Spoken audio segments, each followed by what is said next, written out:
Hello everyone, my name is Larissa Weber. I am the behavior analyst in charge of this case. I work with Miss Hester.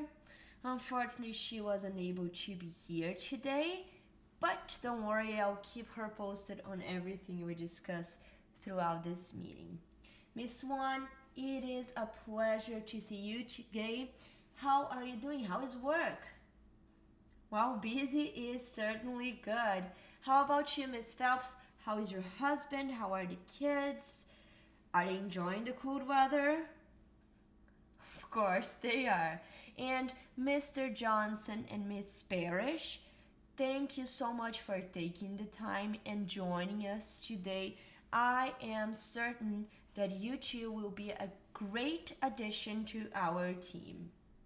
Well, I am so pleased that we are all here today in supporting little James and engaging with his peers and learning and acquiring new skills, irregardless of where he is and who is around him.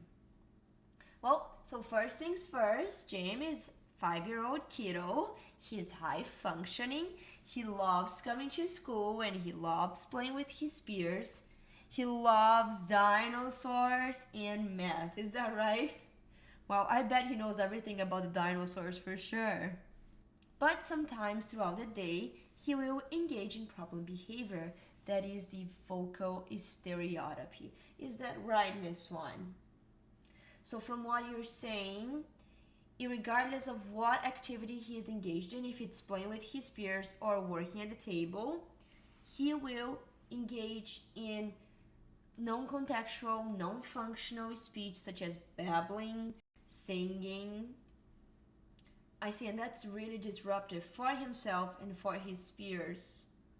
And that also has been impacting his learning.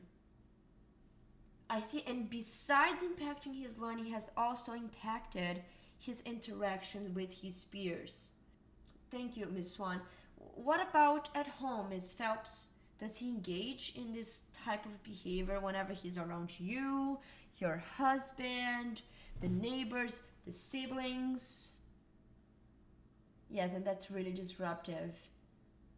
You find it really hard to just redirect him and make him stop. I understand. And from what I read on his IEP, you have a token system implemented for him, and that has not been successful. Fair enough. So prior to coming to this meeting, I did a bit of research on the topic, and there are some research studies out there that suggest some type of treatment plans that we can implement for little James in order to decrease this behavior. There's one study conducted by Haley and her colleagues back in 2019, pretty recent, where they discuss using inhibitory stimulus control and differential reinforcement of other behavior. I know from the look on your face, it sounds really, really, really complicated, but it's not. I'm going to explain in a very easy way, okay? Don't worry about all this terminology. So I brought in a hair tie, okay? Let's suppose we're going to use a hair tie for the sake of the explanation, okay? So imagine that we put a hair tie on little James' wrist. And we tell little James, James, no silly talk allowed.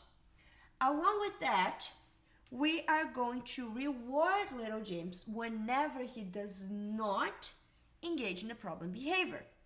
So let's suppose that we start by using a 30-second interval, okay? So if in 30 seconds he has the hair tie on his wrist and we tell him, James, no silly talk allowed. And if during those 30 seconds he does not engage in vocal stereotypy, we reward him, okay? So that can be a snack he likes, some activity he likes to do, some toys, whatever he likes. It has to be rewarding for little James, okay?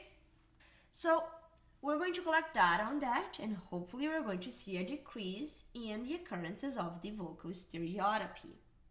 What is nice about this strategy is that as time goes by and we see this decrease in the problem behavior, we can remove the reward system. That is a reinforcement-based procedure, so we are just rewarding him whenever he does not engage in the problem behavior. How does that sound? It sounds like a lot of work, Miss Swan. I understand. Don't worry about it. I will be there to support you. Miss Parrish will be there as well to support you. Yes, that's correct. So there are many research studies out there. You can read Iowata or even Lovaas, where they say that most cases of stereotypical behavior are maintained by sensory consequences. So that can be the case for little James, yes. So from what you're saying, Miss Swan, according to a study conducted by Clark and her colleagues, we can block the vocal stereotypy and then redirect him. So the blocking would happen by asking him easy questions like, what's your name? What is this? What color is your shirt? And then we're going to redirect him. I understand, but how are we going to reward him? Yes, the strategy you just mentioned is a punishment-based procedure, and there is no reinforcement there because we're just pretty much blocking the behavior and redirect him. So supposedly that he's doing a math worksheet and he doesn't like math. That's not the case, but imagine he doesn't. So it's not rewarding to go back to the previous task. Yes, we need a reinforcement. So according to Cooper and Miltenberg, reinforcement and punishment work independently as well as together in a behavioral plan, okay? But reinforcement, and more specifically positive reinforcement, works better and faster than punishment. So in most cases and in most research studies, what is suggested is that we use a reinforcement procedure over a punishment procedure. But as I believe that what you just shared is a great idea, and as I just previously mentioned that we could use reinforcement and punishment in the same behavior plan, we could integrate what you shared with us and what I shared into one behavior plan, into one strategy plan for little James. What do I mean by that? So we could still use a watch or a hair tie and put that on his wrist and tell little James, James, no silly talk aloud. And we're going to reward him whenever he does not engage in the problem behavior. So we have the reinforcement side there. But we are also going to block him whenever he engages in the problem behavior. And then we're going to redirect him. So we're going to block by asking him questions. What is this? What is this? What color is my shirt? Easy questions that we know he can answer. Okay? So we have the best of both worlds. We have the punishment-based procedure there, blocking and redirecting, and we have the reinforcement-based procedure. How does that sound? Oh, perfect. I am glad we are all on board with this. Don't need to worry, Miss Swan. I will be there. Miss Parrish will be there. I will be there to teach you how to implement those strategies, and I will help you throughout the process. You are not alone. We are all in this together. Okay? No need to feel overwhelmed. I will bring all the materials necessary. We're going to take a step at a time and things will be fine, okay?